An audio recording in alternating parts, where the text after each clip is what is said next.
যত ডাক্তার মানে কি এলোপ্যাথি ফিজিওথেরাপি মানে সমস্ত কিছু দেখানো হয়েছিল, হোমিওপ্যাথি মানে যেখানে যেটা আয়ুর্বেদিক যেখানে যেটা যেখানে বলেছেন উনি সবটাই করেছেন। এবং আমার ফ্যামিলিতে ডক্টরও আছেন, ওনাদের রেফারেন্সে অনেক ডক্টরও আমি দেখিয়েছি। তো সেগুলো সাময়িক আমার হয়েছিল। তো সত্যি এটাই আমি একজন লাকি যে আমি এত বড় একটা যে প্ল্যাটফর্ম বা কমিউনিটি পেয়েছি, বা সব ম্যাডাম এবং স্যারের যে একটা সন্ধানে আমি পেয়েছি। তো সেখান থেকে স্টার্ট করি।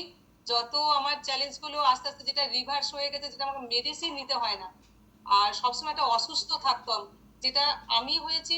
এবং তার সাথে সাথে মেয়ে, আমার মানে ছোট মেয়েকে নিয়ে ভীষণ ভীষণ ভীষণ ভাবে চিন্তিত ছিলাম যে মাসের মধ্যে আমাকে কতবার ডক্টর কাছে যেতে হতো এবং তাকে অ্যান্টিবায়োটিক নিতে হতো, যে তার প্রবলেম মানে সেটা মানে চোখে দেখা যায় না। যখন আমি মানে এমন একটা পজিশন, যখন সিভিয়ার ব্রঙ্কাইটিস হলো, নার্সিং হোমে ভর্তি ছিল, তাকে ওই অবস্থাতে এমন কন্ডিশন, মানে সেটা বলার না। তো মানে আমরা 24টা ঘন্টা যে ভগবানের কাছে যে ঠাকুরের কাছে প্রার্থনা করতাম, মানে আমরা ভাবতেই পারি না যে আমার মেয়ে এখন পর্যন্ত এই যে 4 বছরের পরে আমরা মানে আছি। মানে সেটা ভাবলে কষ্ট হয় যে আমরা কন্টিনিউ হাজবেন্ড এবং ওয়াইফ সবসময় ঠাকুরের কাছে প্রার্থনা, চোখের জল ফেলতাম যে এই বাচ্চা এত কষ্ট কি করে সহ্য করছে, মানে এমনই কন্ডিশনে পৌঁছে গিয়েছিল। তো সত্যিই লাকি যে মেয়ে খুব ভালো আছে। আমি 4 বছরের ওপরে যে আছি, যে আমার মেয়ে একটা দিনও আমি ডক্টরের কাছে আমাকে নিয়ে যেতে হয় না, যাকে আমি মাসের মধ্যে আমাকে নিয়ে যেতে হতো নার্সিং হোম এবং মানে মেডিসিন অ্যান্টিবায়োটিক। আর সবসময় মানে বমি কাশি জ্বর এভরিথিং, যত রকম চ্যালেঞ্জ ছিল। এবং বড় মেয়ের হরমোনাল প্রবলেম ছিল, সেও খুব ভালো হয়েছে।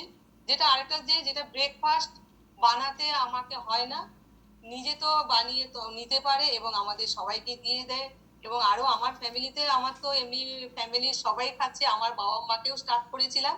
তো মা ততটা এখনো মেনে নিতে পারছে না। জাস্ট আমি কয়েকজনকেও যাদেরকে হেল্প করেছি তারাও নিয়েছে, খুব ভালো আছে সবাই। বলে যে সত্যি আরো বলে যে আমাদের এই যে সকালের ব্রেকফাস্টটা করতে হয় না, সহজেই আমাদের ইজি প্রসেসে শুধু নিলাম খেলাম, হয়ে গেল। এটাই হচ্ছে সব থেকে ভালো। আর সবাই আমরা সুস্থ আছি, মেডিসিন ফ্রি লাইফ কাটাচ্ছি। Thank you.